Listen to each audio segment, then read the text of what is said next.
ಮಾಡಬೇಕು. ಇರೋ ತಕ ಎಲ್ಲವನ್ನ ಅನುಭವಿಸ್ತಾ ಇರಬೇಕು, ನೋಡಬೇಕು, ಕೇಳಬೇಕು, ಮುಟ್ಟಬೇಕು, ಮೂಸಿಸಬೇಕು, ರುಚಿಸಬೇಕು, ಎಲ್ಲ ಮಾಡಬೇಕು. ಆದರೆ ಕೆಡಿಸ್ಕೋಬಾರದು, ಯಾವುದನ್ನೂ ಕೆಡಿಸಬಾರದು. ನೋಡಿ ಕೆಡಬಾರದು, ಮುಟ್ಟಿ ಕೆಡಬಾರದು, ಕೇಳಿ ಕೆಡಬಾರದು, ರುಚಿಸಿ ಕೆಡಬಾರದು, ಒಳಗೆ ಮನಸ್ಸು ಭಾವಿಸಿ ಕೆಡಬಾರದು, ವಿಚಾರ ಮಾಡಿ ಕೆಡಬಾರದು. ಹಿಂಗೆ ವಿಚಾರ ಮಾಡಬೇಕು, ಹಿಂಗೆ ಭಾವಿಸಬೇಕು, ಹಿಂಗೆ ಇಂದ್ರಿಯಗಳನ್ನು ಬಳಸಬೇಕು.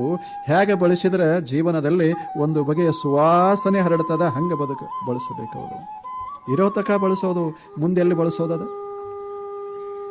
ಎಲ್ಲಿ ಬಳಸೋದದ? 100 ವರ್ಷ ಸುಮ್ಮನೆ ಅವಕಾಶ ಇದೆ.